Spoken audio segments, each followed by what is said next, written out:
Ils m'ont effacé de la photo de famille, puis ils m'ont envoyé la facture du crash de ma sœur. J'ai dit au huissier, elle est chez mes parents. Prenez-la. Ils ont hurlé. Ils ont retouché la photo de famille pour m'effacer le soir de Noël, mais ils m'ont envoyé la facture de l'accident de voiture de ma sœur l'instant d'après. Je fixais ce message exigeant un virement de 25 000 €, envoyé par mon père comme s'il s'agissait d'une simple note de frais administratifs. Il pensait que j'étais toujours cette fille docile, celle qui ouvre son portefeuille pour protéger l'honneur fragile de la famille Bonheur. Mais cette fois, je n'ai pas fait le virement. J'ai composé le numéro de l'huissier et j'ai dit à la banque, la voiture est cachée chez mes parents. Allez-y, saisissez-la. J'ai fini de jouer. Le cri qu'ils ont poussé au téléphone quand la dépanneuse est arrivée est le son le plus satisfaisant que j'ai jamais entendu. Bonjour à tous et bienvenue. Avant de plonger dans cette histoire complètement folle, j'aimerais savoir d'où vous m'écoutez aujourd'hui. Dites-moi dans les commentaires votre ville ou votre pays, et quelle heure il est chez vous? J'adore lire vos réponses. Maintenant, accrochez-vous, car ce qui suit dépasse l'entendement. J'ai vu le message au moment précis où les portes de l'ascenseur se refermaient, m'enfermant dans ce cube métallique glacé. Une seule ligne de notification provenant du groupe de discussion familiale, la famille Bonheur, brillait intensément sur l'écran noir de mon téléphone. Le dîner commence à 19h30. Ne sois pas en retard. Mais sous ce message, il y avait une photo. Une photo qui a fait se nouer mon estomac. Dans le cadre, installé à une table somptueusement dressée du restaurant au Crocodile, une institution étoilée de Strasbourg où il faut réserver des mois à l'avance, se trouvaient mon père, Hubert, ma mère, Chantal, et ma sœur cadette, Mélodie. Ils levaient leur verre de vin rouge, les visages illuminés par des sourires éclatants, les lustres en cristal se reflétant sur leur tenue de soirée. Toutes les chaises étaient occupées. Il n'y avait aucune place vide. Aucune place pour moi. Personne ne m'avait prévenu qu'ils avaient changé le lieu du dîner. Personne ne m'avait dit que cette année, ma présence était, apparemment, optionnelle. Le temps que j'arrive à mon petit appartement de location dans le quartier du Neudorf, une deuxième notification est apparue. Ce n'était pas une photo cette fois. C'était une pièce jointe au format PDF, avec un titre administratif froid et tranchant, mise en demeure, Crédit Mutuel. J'ai posé mes clés sur le comptoir de la cuisine, le silence de l'appartement m'oppressant soudainement. J'ai ouvert le fichier. Un chiffre m'a sauté aux yeux, violent comme une gifle, 24 850 €. C'était le montant pour solder le crédit de l'Audi Q3 de Mélodie. Pas de « bonjour », pas de « joyeux Noël », aucune explication. Juste une exigence griffonnée par mon père sous le fichier. Règle ça avant le 30. Tu connais la situation de Mélodie. Nous n'avons plus de liquidité. Je suis resté figé, mon manteau encore sur le dos, la neige de Strasbourg fondant lentement sur mes épaules.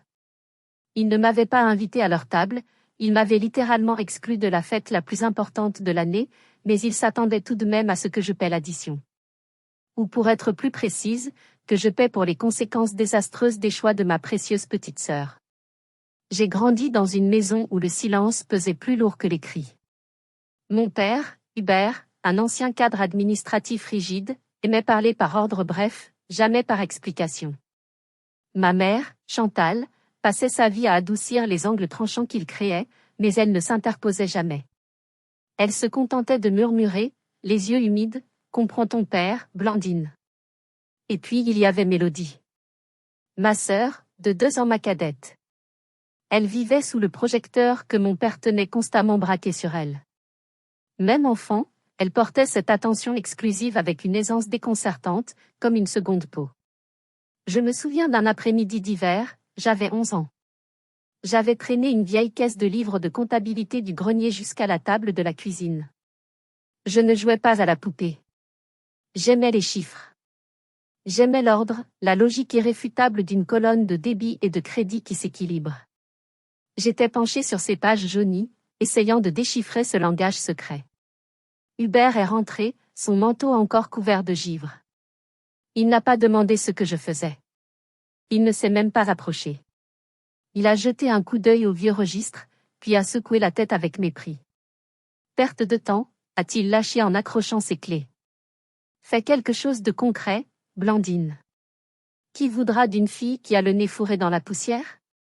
Juste derrière lui, Mélodie s'est glissée sur une chaise, balançant ses jambes. Papa, regarde ce que j'ai fait. Elle a brandi un dessin grossier d'une princesse avec une couronne tordue. Le visage d'Hubert s'est transformé. Il a souri, un sourire qu'il ne m'avait jamais offert, et a ébouriffé ses cheveux. Ça, c'est du talent, a-t-il dit d'une voix chaleureuse. Tu seras l'étoile de cette maison. Je me souviens avoir touché le bord du livre de contes, essayant de cacher mes mains, essayant de cacher ma honte. J'ai refermé le livre en silence et je l'ai rapporté au grenier. Ce jour-là, quelque chose a changé. Une compréhension silencieuse s'est logée sous mes côtes, une écharde invisible. Je n'étais pas l'enfant qu'il voulait voir réussir. J'étais le plan B. L'outil. Le futur distributeur automatique qu'ils attendaient de mettre en marche. Et ce soir, dans la solitude glaciale de Strasbourg, en regardant cette facture de 25 000 € et cette photo de famille parfaite sans moi, j'ai réalisé que la machine était sur le point de se briser. Quand j'ai eu 18 ans, je suis parti étudier l'expertise comptable à Paris. Mon départ n'a suscité aucune émotion particulière. Hubert m'a serré la main, un geste formel et distant, accompagné d'un avertissement, ne me déçois pas. Et rappelle-toi, tu te débrouilles pour tes frais. 2 ans plus tard, Mélodie a eu 18 ans.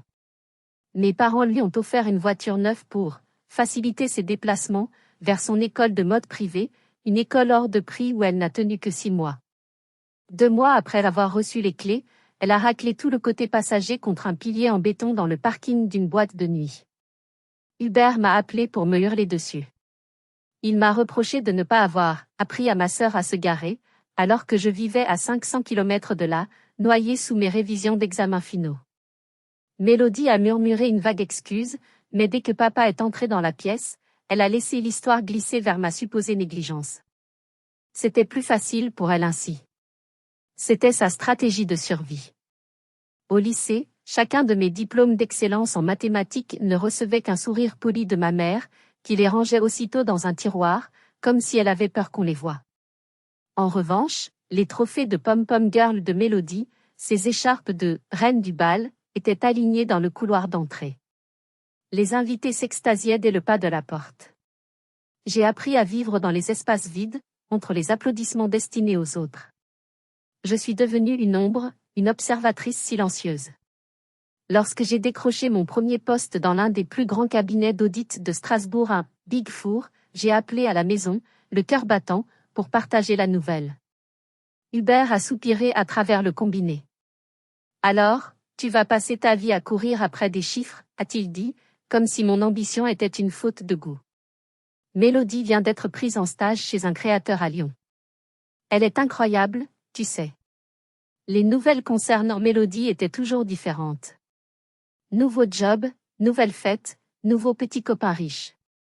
Elle me tenait informée avec une sorte de fierté polie, mais détachée. Comme on discuterait de la météo avec un voisin qu'on connaît à peine. Jamais cruel en face, jamais gentil non plus. Juste, détaché. Avec le recul, je réalise que rien de tout cela n'aurait dû me surprendre.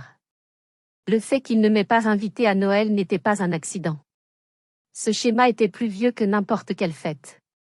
C'était la vie dans laquelle j'avais appris à survivre, mais je n'avais jamais prévu d'y rester pour toujours. Je suis auditrice financière. Mon métier m'a appris à voir le monde à travers le prisme de l'actif et du passif. Dans le « bilan comptable » de la famille Bonheur, j'ai toujours été classée dans la colonne « actif disponible », une ressource liquide à exploiter en cas de besoin. Et Mélodie? Elle est une « dette perpétuelle », un passif toxique dans lequel mes parents continuent d'investir à perte, espérant un retour sur investissement qui n'arrivera jamais. L'année de mes 25 ans, j'avais économisé euro après euro pour l'apport de mon premier appartement. Un petit studio, mais le mien. 2 jours avant la signature chez le notaire, ma mère m'a appelé en pleurs. Mélodie s'était endettée en jouant les tradeuses de crypto-monnaies sur Internet. Les huissiers menaçaient de venir. Blandine, je t'en supplie, a gémi maman. Sauve ta sœur. Ton père va mourir de honte si les voisins apprennent ça. Et moi, La fille stupide qui cherchait désespérément une miette d'amour, j'ai retiré mon apport. J'ai payé. J'ai continué à louer mon appartement pendant 9 années supplémentaires. Et Mélodie? Elle a utilisé ce qu'il restait pour partir 3 semaines à Bali afin de se reconnecter avec son âme. Ce soir, en regardant l'écran de mon ordinateur, je ne ressentais plus de tristesse. La tristesse avait été remplacée par une clarté professionnelle glaciale. Je regardais un projet d'investissement déficitaire depuis 34 ans. Et en affaires, quand un projet ne génère que des pertes et des risques, que fait-on? On coupe les pertes. On liquide les actifs. On ferme le dossier. Cette facture de 25 000 € n'était pas une demande d'aide. C'était la goutte d'eau qui faisait déborder le vase. C'était la preuve finale, auditée et certifiée, de la faillite morale de cette famille. La facture est arrivée 1 heure après la photo. 25 000 €. L'objet de l'email était brutal, presque négligent, à régler avant la fin du mois. Mélodie avait déjà abîmé des voitures par le passé, des rayures, des pare-chocs enfoncés, mais c'était la première fois qu'il me demandait de payer une somme aussi astronomique pour quelque chose qui ne m'appartenait pas. Et il le demandait le soir même où il m'avait exclu de leur table.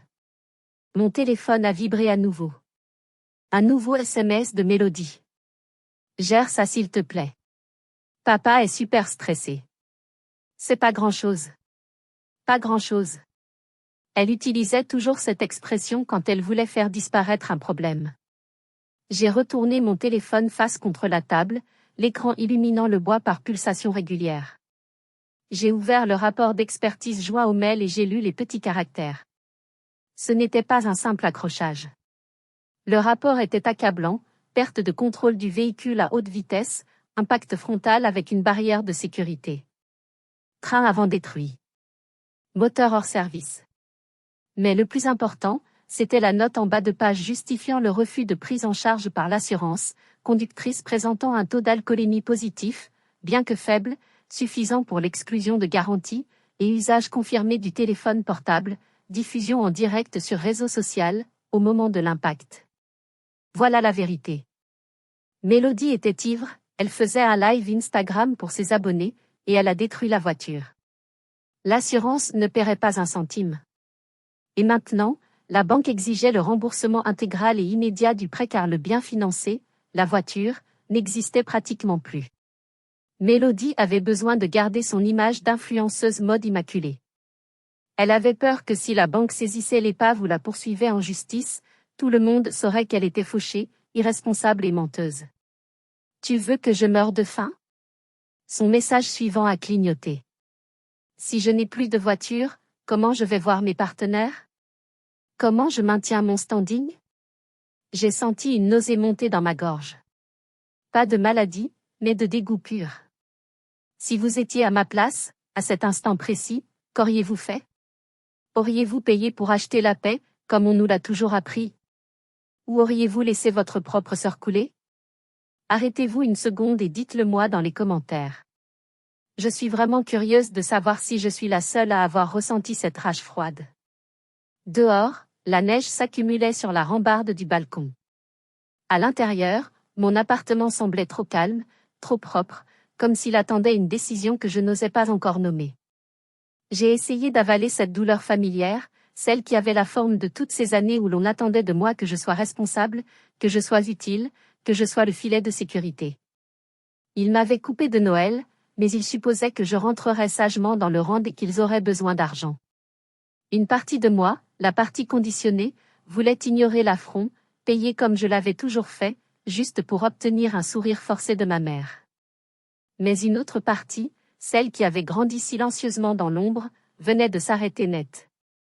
J'ai repris mon téléphone, j'ai fait défiler le groupe de discussion. Mélodie riait à une blague.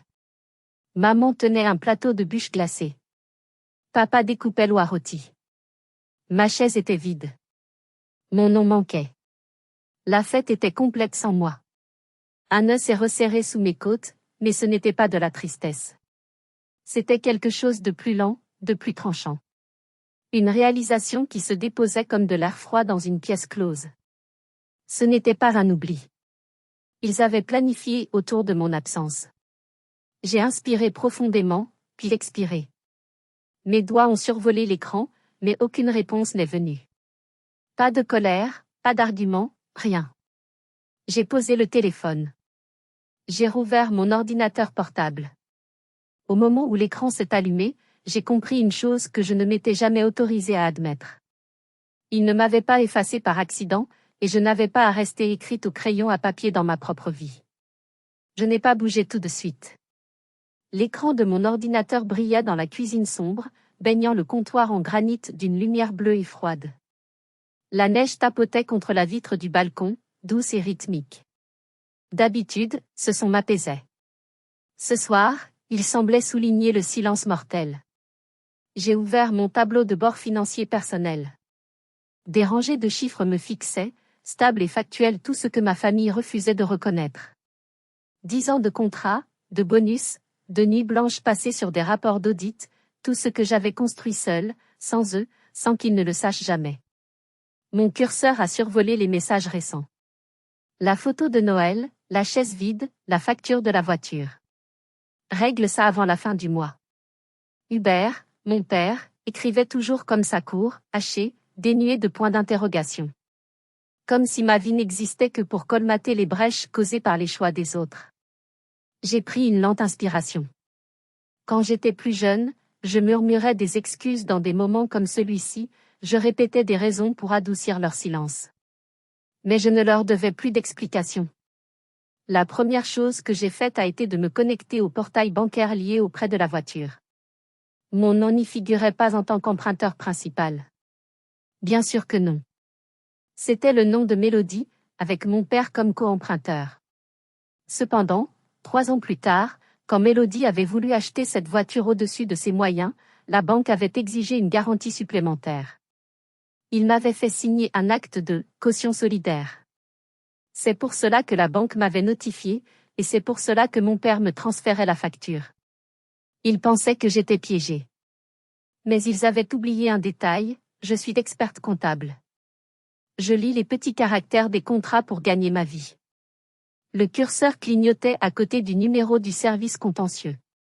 Je n'ai pas encore appelé. Aujourd'hui, c'est Noël. Demain, le 26 décembre, c'est la Saint-Étienne, un jour férié spécifique à l'Alsace et à la Moselle. Toutes les banques sont fermées. J'avais 2 jours. 2 jours de silence absolu pour préparer ma guerre. Au lieu d'appeler, j'ai ouvert une nouvelle feuille Excel. Je l'ai titrée « Flux de trésorerie à fonds perdu famille bonheur, 2014 à 2024 ». J'ai commencé à éplucher mes relevés bancaires des 10 dernières années. Ma mémoire des chiffres est infaillible. 12 mai 2015, 5 000 € remboursement carte de crédit Mélodie, shopping compulsif. 20 août 2017, 2 000 € billet d'avion Grèce pour papa et maman, anniversaire de mariage, je n'étais pas invitée. 15 janvier 2019, 8 000 € caution locale commerciale pour la boutique éphémère de Mélodie, faillite en 6 mois. La liste s'allongeait. Ligne après ligne, comme de vieilles cicatrices qu'on expose à la lumière.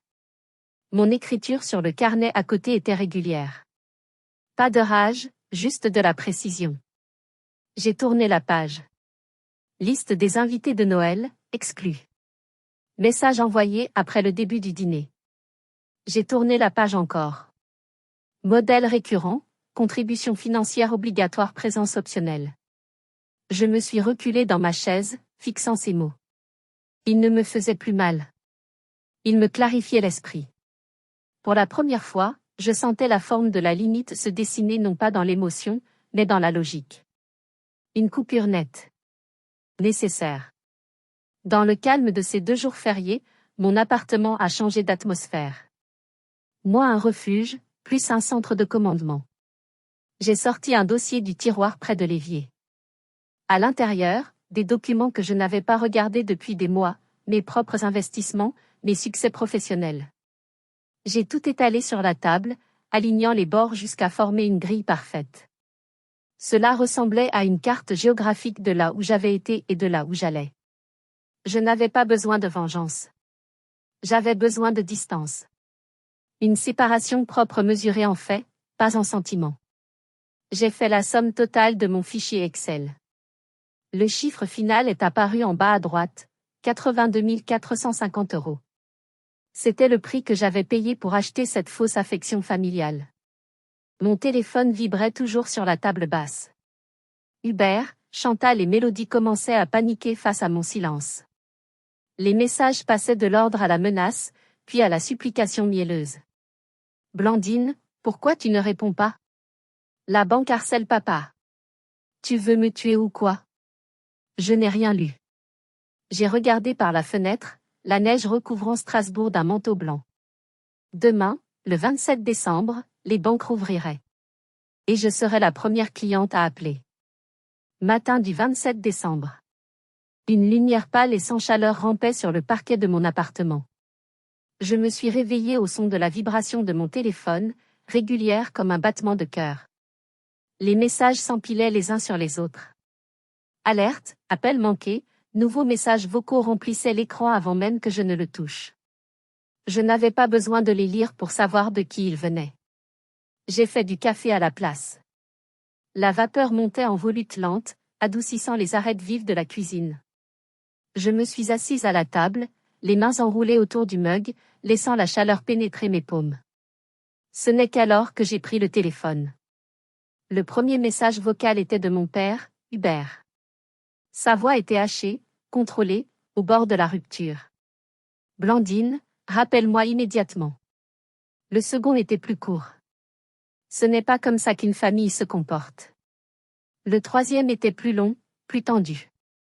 Il y a un problème avec la voiture. Appelle-moi maintenant. J'ai tout effacé sans écouter la fin. Un message de Mélodie est arrivé ensuite. Qu'est-ce que tu as fait? La banque a envoyé un ultimatum. Il parle de saisie. J'ai lu le mot, saisie. Ce mot qui m'avait fait peur autrefois. Aujourd'hui, il sonnait comme une promesse. L'horloge affichait 8h30. L'ouverture des bureaux. Le numéro du service contentieux du Crédit Mutuel brillait sur mon écran. J'ai appuyé sur appel. Mes doigts se sont légèrement crispés sur le bord de la table. Ce n'était pas de la colère. C'était de la clarté. Cette sorte de clarté qui se dépose au fond de vous, celle que vous ressentez dans votre colonne vertébrale. Une voix féminine a répondu. Service contentieux et recouvrement, comment puis-je vous aider? J'ai parlé d'une voix égale. Bonjour, je suis Blandine Bonheur. J'appelle concernant le prêt automobile numéro XYZ pour l'Audi Q3, immatriculé FR-****20. Je suis caution solidaire sur ce dossier. L'employé a tapé sur son clavier. Oui, Madame Bonheur. Je vois que le dossier est en défaut de paiement critique. Vous appelez pour effectuer le règlement au nom du débiteur? Non, ai-je répondu. Le mot est sorti de ma bouche, d'où mes tranchants. J'appelle pour signaler la localisation du véhicule gagé en vue d'une saisie immédiate. La propriétaire est insolvable et tente de dissimuler l'actif. Un silence stupéfait à l'autre bout de la ligne. L'opératrice ne savait pas comment réagir.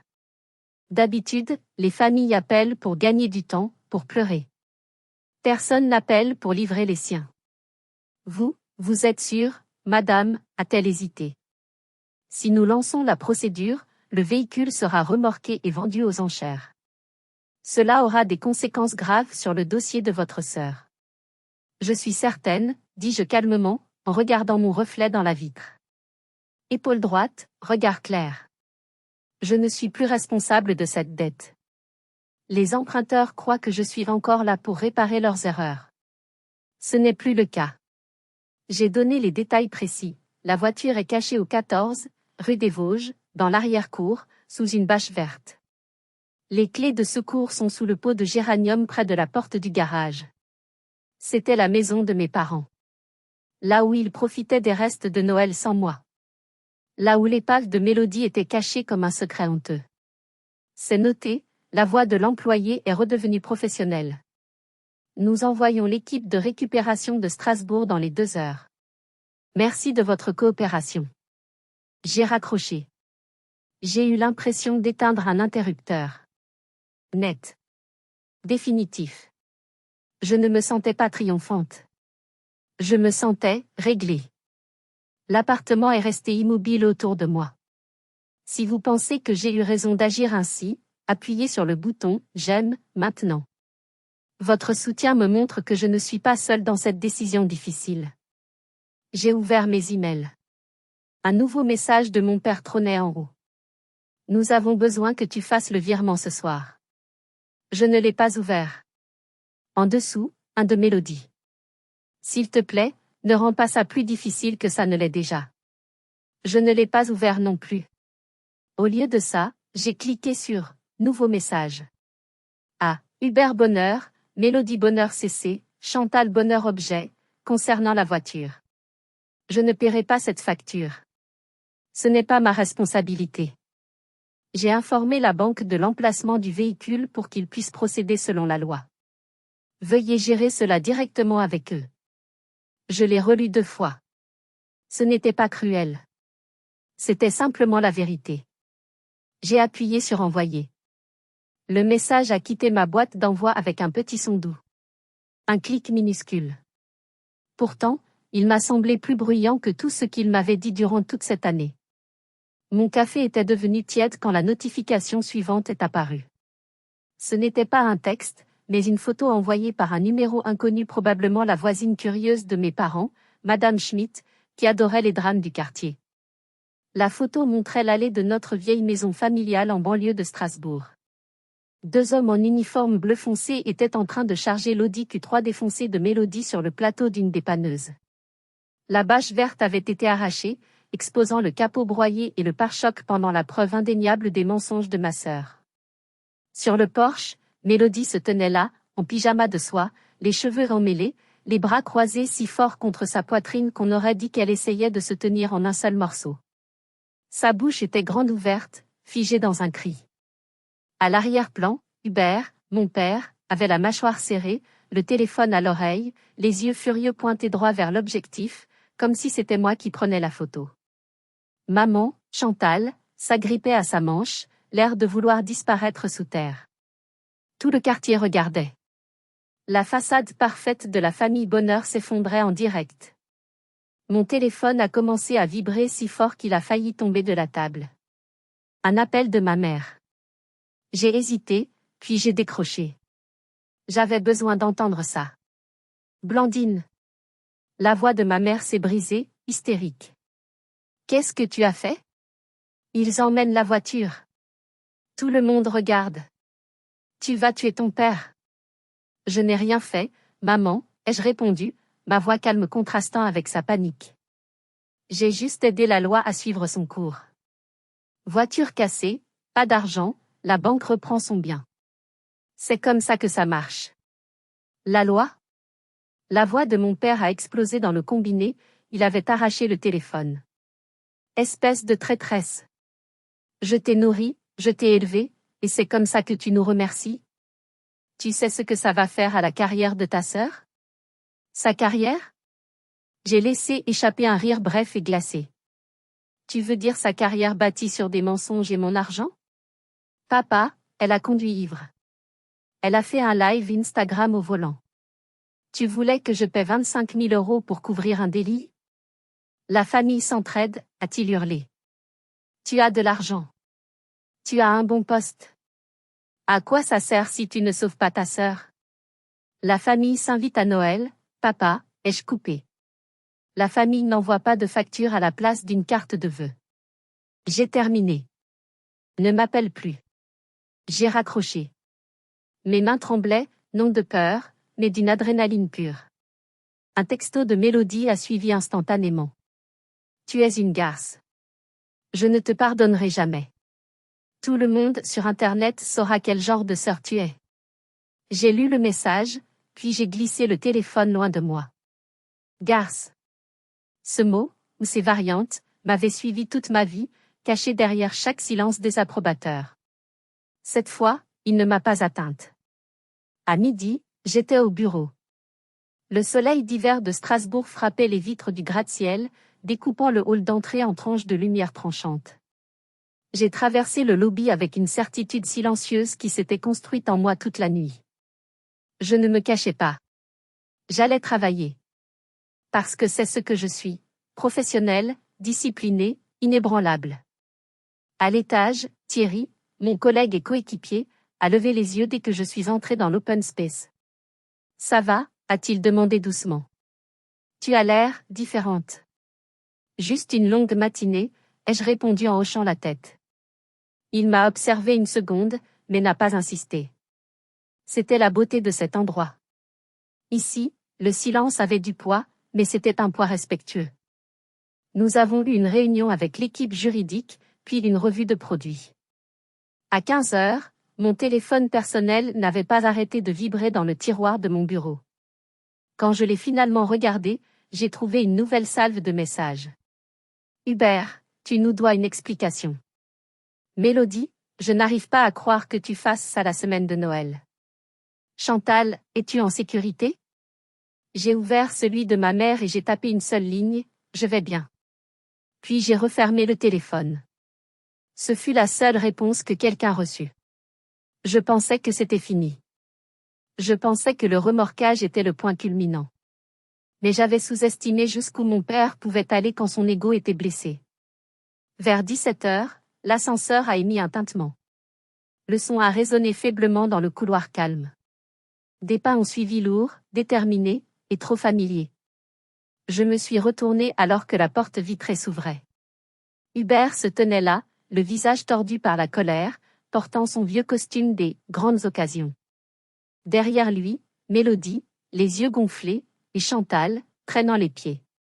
Ils étaient venus sur mon lieu de travail. Ils avaient franchi la dernière ligne. Blandine. La voix de mon père a claqué comme un coup de fouet dans le silence feutré du cabinet d'audit. Plusieurs têtes se sont levées par-dessus les écrans. Thierry a froncé les sourcils et s'est levé à demi. Nous devons discuter, a dit Hubert en avançant dans l'open space, ignorant totalement la réceptionniste qui tentait de l'intercepter.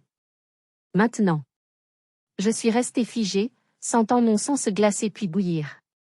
C'était mon sanctuaire. Le seul endroit où j'étais jugé sur mes compétences, pas sur ma docilité. Et il osait amener le chaos toxique de la famille Bonheur ici. Il n'y a rien à discuter, ai-je répondu, ma voix tranchante. Vous n'avez pas le droit d'être ici. C'est un espace privé. Le droit? Il a ricané, s'approchant de mon bureau. Je suis ton père. J'ai le droit de te redresser n'importe où. Tu as humilié ta famille, tu as humilié ta sœur devant tout le quartier, et tu penses pouvoir te cacher ici dans ton bureau climatisé? Il a attrapé Mélodie par le bras et l'a poussée vers moi. Dis à ta sœur ce qui se passe. Mélodie a éclaté en sanglots, des larmes de crocodile parfaitement orchestrées. Tu m'as détruite, Blandine. Mes partenaires ont vu la photo de la dépanneuse. Ils annulent tous les contrats. Je suis finie. Tout est de ta faute. De ma faute? Je l'ai regardé droit dans les yeux. C'est moi qui ai conduit ivre. C'est moi qui ai menti à l'assurance? Ça suffit. Hubert a frappé du poing sur mon bureau, faisant valser mon pot à crayon. Le bruit a fait sursauter tout l'étage. Je me fiche de qui a fait quoi. Tu es l'aîné. Tu as de l'argent. Tu as réussi, toi, alors que ta sœur galère. C'est ton devoir de réparer ça. Je veux que tu fasses ce virement maintenant pour récupérer la voiture. La sécurité commençait à arriver. Mais avant qu'ils ne puissent agir, la porte du bureau d'angle s'est ouverte. Monsieur Fournier, mon directeur, un homme d'une 50aine d'années à l'allure austère et aux yeux perçants, est sorti. Que signifie ce tapage, a-t-il demandé, sa voix calme mais autoritaire. Hubert s'est tourné vers lui, changeant instantanément de masque. Il a ajusté sa cravate, adoptant l'attitude du père éploré. Vous êtes son patron? Tant mieux. Je suis Hubert Bonheur. Je suis venu vous dire quel genre de personne vous employez. Ma fille, ici présente, est une ingrate qui détourne l'argent de ses parents âgés, qui laisse sa propre sœur malade dans la détresse. Une personne sans morale familiale est-elle digne de confiance pour gérer les comptes de vos clients? J'ai senti le sol se dérober. Il essayait de détruire ma carrière. Il savait que dans l'audit, la réputation et l'intégrité sont tout. S'il parvenait à semer le doute sur mon honnêteté, j'étais fini. Les collègues chuchotaient. Des regards suspicieux, curieux. Maman pleurait dans un coin, ajoutant une touche tragique à la scène. Monsieur Fournier a regardé mon père, puis moi. Blandine, c'est vrai? Vous voulez expliquer? J'ai regardé mon patron. J'ai regardé mon père, qui souriait presque, persuadé de m'avoir coincé. Il pensait que j'allais m'effondrer, supplier pour garder mon travail et payer la rançon. Mais il se trompait. Je n'étais plus la petite fille de 11 ans. Monsieur Fournier, ai-je dit, ma voix résonnant clairement. Je demande l'autorisation d'utiliser la salle de réunion et le projecteur pour 5 minutes. Je vais vous prouver où se trouve la véritable morale ici. Ensuite, vous pourrez décider de me virer ou d'appeler la police pour faire sortir ces gens. Monsieur Fournier a plissé les yeux, intrigué. Il a hoché la tête. D'accord. Salle de réunion 1. Tout le monde. L'histoire vous ferait réagir comment, vous? On veut lire vos avis dans les commentaires. Et dites-nous, vous êtes d'où? L'histoire n'est pas terminée, continuons à écouter l'histoire. La porte vitrée de la salle de réunion s'est refermée, enfermant la tension entre 4 murs insonorisés. Hubert s'est assis en bout de table, les bras croisés, l'air suffisant. Mélodie reniflait à côté de lui. Maman s'est assise le plus loin possible. Monsieur Fournier est resté debout, adossé au mur. J'ai branché mon ordinateur portable. Mon père m'accuse d'escroquerie morale et financière, ai-je commencé en tapant sur mon clavier. Il dit que je suis irresponsable. Dans notre métier, Monsieur Fournier, nous ne croyons pas aux histoires larmoyantes. Nous croyons aux données. L'écran géant s'est allumé. Mon fichier Excel, flux de trésorerie, famille bonheur, est apparu en haute définition. Voici mon audit personnel des relations financières avec cette famille sur les 10 dernières années, ai-je dit, pointant le laser rouge sur la colonne du total. Montant total versé à fonds perdu, 82 450 €. Les yeux d'Hubert se sont écarquillés. C'est quoi ça, a-t-il bafouillé. Silence, ai-je coupé. C'est à mon tour de parler. J'ai fait défiler le tableau. 2018, 4 500 € pour vos vacances. 2020, 12 000 € pour éponger les dettes de la première boutique ratée de Mélodie. 2022, 6 000 € pour la rénovation de votre toiture. Chaque ligne apparaissait avec la date, le montant et le motif. C'était irréfutable. Et voici, j'ai changé de diapositive, affichant la capture d'écran du message de Noël. La photo du restaurant sans moi, juxtaposée à la facture de 25 000 € reçue 1 heure plus tard. Mon père prétend que la famille doit s'entraider, ai-je dit en me tournant vers Monsieur Fournier. Mais leur définition de la famille est la suivante, ils dînent dans un restaurant étoilé sans m'inviter, puis m'envoient la facture de l'accident de ma sœur.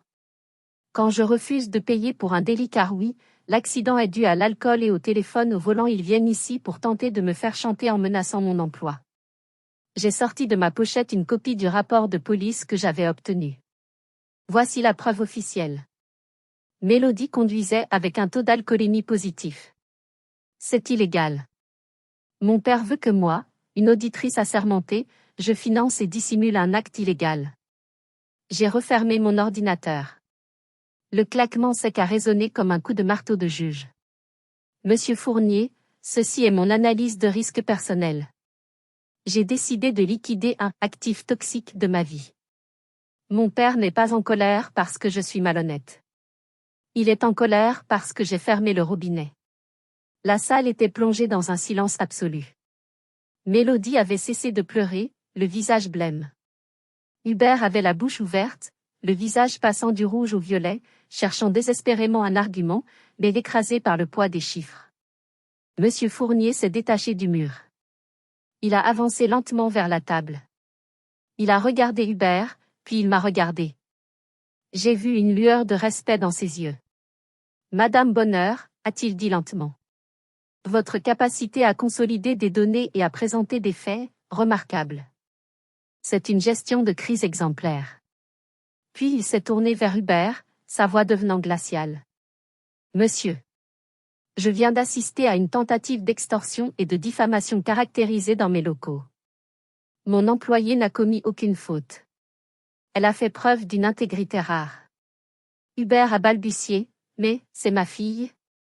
Et c'est la seule raison pour laquelle la police n'est pas déjà en train de vous menotter, a tranché Fournier. Vous avez 2 minutes pour quitter cet immeuble avec votre famille. Si je vous revois ici, ou si j'apprends que vous harcelez encore mon employé, notre service juridique qui est bien plus redoutable que vous ne pouvez l'imaginer se chargera de vous pour diffamation et trouble à l'ordre public. Il a pointé la porte. Sortez. Hubert s'est levé, les jambes tremblantes.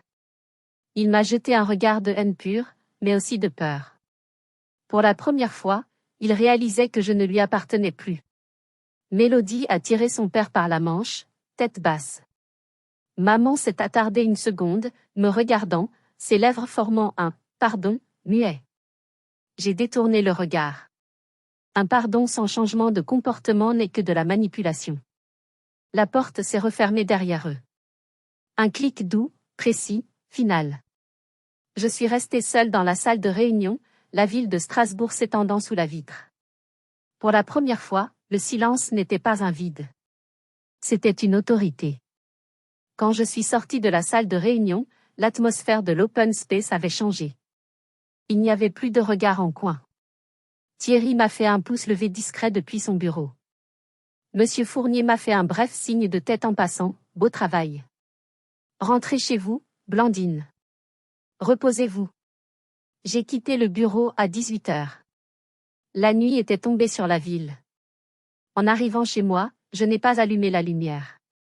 Je suis restée dans l'obscurité, savourant le calme. Aucun message n'illuminait mon écran. Aucune vibration ne faisait trembler la table. Le silence semblait complet, d'une manière inédite. Il était stable. Structurel. Comme si le calme lui-même tenait les murs de ma vie. J'ai ouvert mon ordinateur portable une dernière fois pour cette affaire. J'ai rédigé un email, y joignant le fichier Excel que je venais de projeter. À Hubert, Chantal, Mélodie. Ceci est le bilan final. 82 450 €. Considérez cette somme comme le prix que j'ai payé pour acheter ma liberté. N'imaginez même pas me demander un centime de plus. À partir d'aujourd'hui, je ne suis plus votre fille, ni votre sœur, ni votre banque. Je suis une étrangère. Envoyé. Ensuite, j'ai bloqué tous les numéros. J'ai bloqué les emails. J'ai bloqué les réseaux sociaux. J'ai appelé mon propriétaire pour faire changer les serrures dès le lendemain matin, au cas où ma mère aurait gardé un double des clés, pour arroser les plantes, c'est-à-dire pour fouiller ma vie. Dans les jours qui ont suivi, les nouvelles de la chute de la maison Bonheur me sont parvenues par des voies indirectes. Mélodie s'est effondrée. La vidéo de sa voiture saisie a fait le tour des groupes locaux. Les petites marques avec lesquelles elle collaborait ont rompu leur contrat, ne voulant pas être associées à une influenceuse, endettée et irresponsable. Elle a dû brader sa collection de sacs à main achetés en grande partie avec mon argent pour payer ses amendes et éviter des poursuites judiciaires plus graves. Hubert a été anéanti par la honte. Lui qui vivait pour le paraître n'osait plus aller boire son café au bistrot du coin, de peur d'affronter les regards des voisins. L'homme fier se terrait chez lui. Et moi ? J'ai préparé une tasse de thé et je suis sortie sur le balcon. L'air était plus froid qu'auparavant, mais doux, avec cette immobilité qui ne vient qu'après qu'une décision irrévocable a été prise. J'ai entouré la tasse de mes mains, laissant la vapeur me caresser le visage. Mon souffle formait de minces rubans pâles qui se dissolvaient dans la nuit. Il n'y avait pas de triomphe en moi, pas d'euphorie, pas de montée d'adrénaline victorieuse. Juste de l'espace. Assez d'espace pour voir enfin toutes ces années passées à me tordre pour entrer dans le moule de leurs attentes. Assez d'espace pour comprendre que partir n'était pas une rébellion. C'était de la survie. Et assez d'espace pour sentir, pour la toute première fois, que ma vie m'appartenait d'une manière viscérale. À l'intérieur, la lumière de la rue projetait des ombres douces sur le parquet. Une veste pliée sur une chaise. Un dossier de travail posé proprement. Des choses ordinaires, calmes, non compliquées par l'obligation. Je pensais au message de ma mère, « Es-tu en sécurité ?» Pendant des années, j'avais confondu la distance avec l'échec, le silence avec la punition. Mais là, debout dans le vent froid, j'ai compris quelque chose de simple et de pur.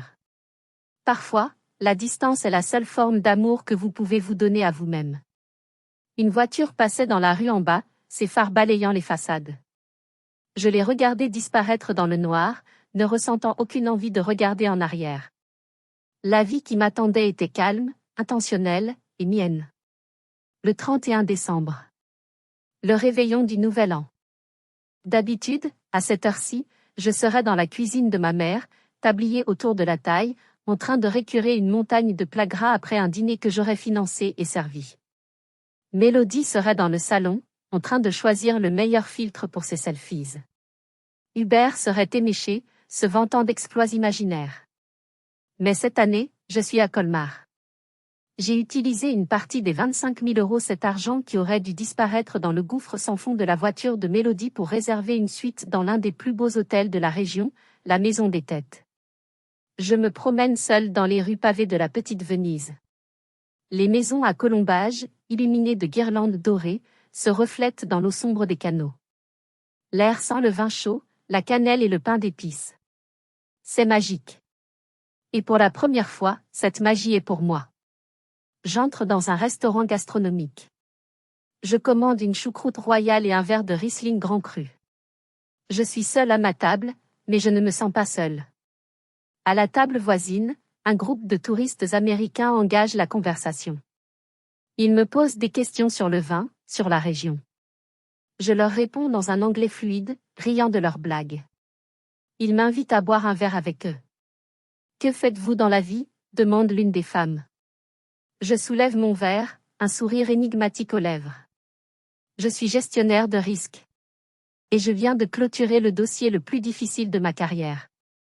Il rit et trinque avec moi, célébrant ce succès sans en connaître la nature. Cette interaction est légère, sans attente, et surtout, équitable. Il m'apprécie pour ma conversation, pour mon esprit, pas pour ma capacité à payer leur addition. Ce soir-là, alors que les feux d'artifice éclatent au-dessus de Colmar, je me tiens à la fenêtre de ma chambre d'hôtel et je pleure. Ce ne sont pas des larmes de tristesse. Ce sont des larmes de décompression. C'est comme poser un sac de pierre de 50 kilos que l'on porte depuis 34 ans. On se sent si léger qu'on a l'impression de flotter, mais les muscles font encore mal là où les sangles ont cisaillé la peau. J'ouvre mon application bancaire. Non pas pour vérifier si ma famille a besoin d'argent, mais pour voir mon solde. Il est intact. Pas de débit pour « erreur de Mélodie ». Pas de virement pour « ego d'Hubert ». C'est mon argent. Mon travail. Ma vie. Je prends une photo de mon verre de vin avec les feux d'artifice en fond. Je ne la poste pas sur les réseaux sociaux. Je la garde pour moi, dans un dossier « Souvenir ». C'est le point zéro. Le jour 1 de Blandine Bonheur. Le lendemain matin, le 1er janvier, je me réveille tard. Personne ne frappe à ma porte pour exiger le petit déjeuner. Je m'étire dans des draps en coton égyptien. Je pense brièvement à Mélodie. Elle doit affronter la réalité crue d'une vie sans voiture, sans argent facile, et sans grande sœur bouc émissaire. Je pense à mes parents, qui doivent apprendre à vivre avec les conséquences de leur favoritisme toxique. Je ne leur souhaite pas de mal. Je ne ressens tout simplement plus rien. L'indifférence. C'est là que réside la véritable victoire. Pas dans la haine, mais dans l'absence totale d'intérêt. Je décroche le téléphone de la chambre et appelle le service d'étage. Bonjour, je voudrais un petit déjeuner complet, et ajouter une petite bouteille de champagne. Oui, j'ai quelque chose de très spécial à fêter, ma nouvelle vie. 6 mois ont passé depuis cette nuit fatidique. Je vis toujours à Strasbourg, mais j'ai déménagé. J'ai acheté mon propre appartement, un endroit lumineux avec une vue sur la cathédrale, et surtout, avec un système de sécurité performant. Au travail, Monsieur Fournier m'a promue directrice de mission, citant ma « résilience exceptionnelle » et mon « intégrité à toute épreuve ». La famille Bonheur a tenté de reprendre contact. Ma mère a envoyé des lettres manuscrites pleines de culpabilité, que j'ai brûlées. Une tante éloignée m'a appelé pour me dire que mon père faisait de l'hypertension, je lui ai conseillé d'appeler un médecin, car je ne suis pas cardiologue. Mélodie a disparu des radars, la rumeur dit qu'elle travaille comme caissière dans un supermarché de banlieue pour rembourser ses dettes. Je ferme la porte-fenêtre de mon balcon. Le clic de la serrure est le son le plus doux du monde. Personne ne me poursuit. Personne ne m'attend pour me demander de l'argent. Les gens pensent que le plus dur est de partir. Ce n'est pas vrai. Le plus dur est de réaliser combien de temps vous êtes resté à porter un fardeau qui n'a jamais été le vôtre. Mais une fois que vous le déposez, quelque chose change. Le silence cesse de ressembler à un vide. Il commence à ressembler à la liberté. Je me regarde dans le miroir de l'entrée. Je vois une femme aux yeux clairs, aux épaules droites. Une femme qui n'est plus le plan B de personne. La famille ne se définit pas par le sang. La famille, ce sont les gens qui chérissent votre présence, pas ceux qui exploitent votre existence. Ne vous mettez jamais en feu pour garder au chaud ceux qui vous considèrent comme du bois de chauffage. Mon histoire avec eux s'arrête ici, mais ma vraie vie ne fait que commencer. Merci d'avoir écouté mon voyage vers la liberté. Si cette histoire a résonné en vous, s'il vous plaît, aimez cette vidéo et partagez-la. Peut-être qu'elle donnera à quelqu'un d'autre le courage de dire « stop ». Qu'en pensez-vous? Ai-je été trop dur avec mon père? Ou était-ce la seule solution? Dites-le moi dans les commentaires, je lirai tout. Et n'oubliez pas de vous abonner pour entendre d'autres histoires de justice et de résilience. À bientôt pour la prochaine vidéo, où je vous raconterai comment Mélodie a eu l'audace de m'envoyer une invitation pour son deuxième mariage, avec une liste de cadeaux encore plus scandaleuse. Au revoir.